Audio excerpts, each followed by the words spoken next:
આગામી 3 દિવસ માટે ગુજરાતની અંદર ભારે વરસાદની આગાહી। જી આ મિત્રો વાત કરીએ તો તમને બધા લોકોને ખબર છે કે ગઈ 3 તારીખથી લઈને મિત્રો 12 તારીખ લગી મિત્રો ગુજરાતની અંદર ભાઈ વરસાદ સાથે મિત્રો વાત કરીએ તો કરા સાથે ભાઈ એમ કહે તો પવન સાથે મિત્રો વરસાદ પડ્યો હતો અને હવે ફરી વખત મિત્રો બીજો રાઉન્ડ આવી ગયો છે। એવા રાઉન્ડની અંદર મિત્રો ક્યાં વરસાદ પડી શકે છે, ક્યાં કરા સાથે વરસાદ પડશે, ક્યાં મિત્રો વાત કરીએ તો ભારે પવન થશે અને ક્યાં વાવાઝોડા આવવાની શક્યતા રહેશે।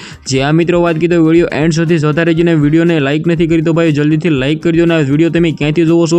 જી આ મિત્રો વાત કરીએ તો સૌથી પહેલાં તો તમારે કયા ગામ વિશે મિત્રો વાત કરીએ તો આગાહી જાણવી છે, તમારા તાલુકાનું નામ જલ્દીથી કમેન્ટ કરી દો, જેથી મિત્રો વાત કરીએ તો હું ભાઈ એમના વિશે સૌથી પહેલાં તમને બધા લોકોને આગાહી બતાવતો રહું। 3 દિવસ ગુજરાતની અંદર ભારે વરસાદ પડવાનો છે। જી આ મિત્રો વાત કરીએ તો અંબાલાલ પટેલ સાથે મિત્રો વાત કરીએ તો ભાઈ પરેશભાઈ ગોસ્વામીની સૌથી મોટી આગાહી છે। આ આગાહી વિશે મિત્રો વાત કરીએ તો તમને બધા લોકોને હું ભાઈ એમ કીધું તાલુકા વાઇઝ વિગતવાર મિત્રો વાત કરીએ તો બધી જાણકારી બતાવવા જઈ રહ્યો છું। સૌપ્રથમ આપણે વાત કરીએ તો ઉના વિશે। જી આ મિત્રો વાત કરીએ તો ઉનાની અંદર ભાઈ આવનારા 3 દિવસ મિત્રો વાત કરીએ તો વરસાદ રહી શકે છે। કોડીનારની અંદર પણ મિત્રો આવનારા 3 દિવસ ભાઈ વરસાદ જેવું રહી શકે છે। વેરાવળની અંદર પણ મિત્રો વરસાદ પડી શકે છે થોડો ઘણો ભારે।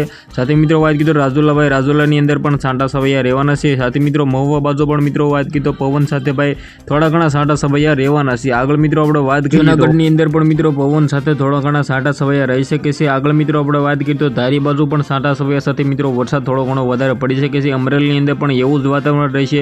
સાથે મિત્રો રાજુલાની અંદર પણ એવું જ વાતાવરણ રહેશે। સૌથી પહેલાં તમે ભાઈ ક્યાંથી વિડીયો જોવો છો કોમેન્ટ કરી દો, એના વિશે હું સૌથી પહેલાં તમને બધા લોકોને હું જણાવતો રહું। આગળ આપણે મધ્યમ બાજુ જઈએ તો રાજકોટની અંદર પણ થોડા ઘણા છાંટા સવૈયા રહેશે ભાઈ। વરસાદ જેવું મિત્રો એટલું બધું લાગતું નથી ભાઈ। બોટાદની અંદર પણ સેમ છે ભાઈ, એટલું બધું વરસાદ જેવું છે નહીં ભાઈ।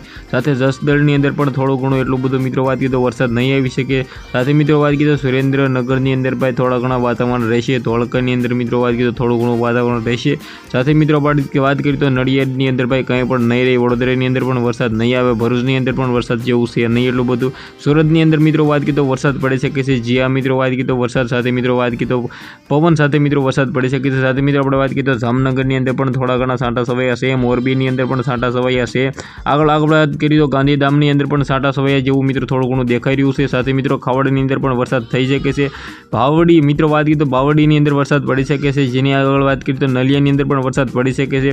લખપતની અંદર પણ વરસાદ પડી શકે છે। સાથે આપણે વાત કરીએ તો જે રીતે ભાઈ મહેસાણાની અંદર એટલું બધું નથી લાગી રહ્યું। સાથે મિત્રો આપણે વાત કરીએ તો પાલીતાણા બાજુ પણ મિત્રો એટલું બધું વરસાદ જેવું નથી મિત્રો। ઓવરઓલ ગુજરાતની અંદર મિત્રો વાત કરીએ તો છાંટા સવૈયા સાથે વરસાદ રહેવાનો છે। આ 3 દિવસ આવનાર ટાઈમની આગાહી છે।